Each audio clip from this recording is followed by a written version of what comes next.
Speaker Romualdez good mood at okay naman siya. Nakapag-usap na sila ni incoming speaker Bossy D at tapos lang ng leadership meeting. So everything's well. May magagalito ba sa mga deputy speakers, chairmanship? Right now, we want to keep the house in order. Siyempre, mas maganda na stable at saka kailangan din priority siyempre yung budget ng ating presidente at kailangan tuloy-tuloy lang yung trabaho. Kumusta po yung moral ng leadership after po nitong confirmation na magre-resign po si Speaker Romualdez? Taas naman, no? Kasi si Speaker is very supportive, no? Kay incoming Speaker Boji D at talagang magkaibigan sila.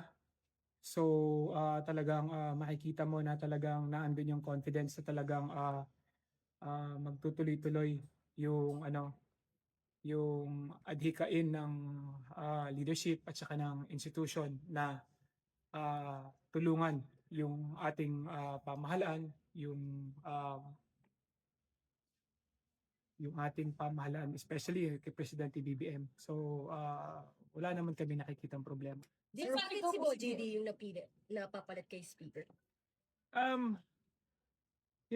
To be honest, siguro sa experience naman ni incoming speaker Boji D, nakita naman natin naging magaling siyang congressman, naging magaling din siyang governor, naging magaling din siyang vice governor, at talagang nakita naman natin na naging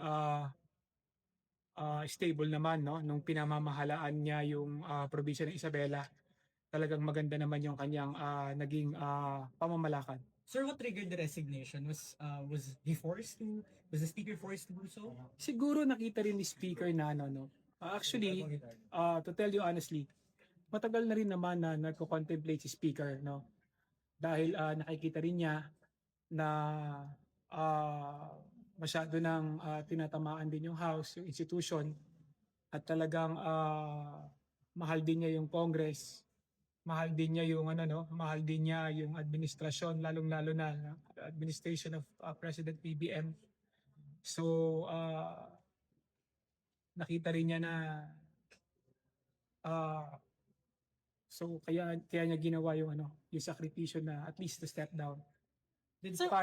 Para yun nga mas magkakaroon siya ng oras na harapin din yung mga accusations, mas magkakaroon siya ng panahon para sagutin yung mga sinasabi, no, yung mga intriga. So yun din yung isang dahilan kung bakit mas pinili niya na magsakripisyo para din sa institusyon at para din sa Did party leader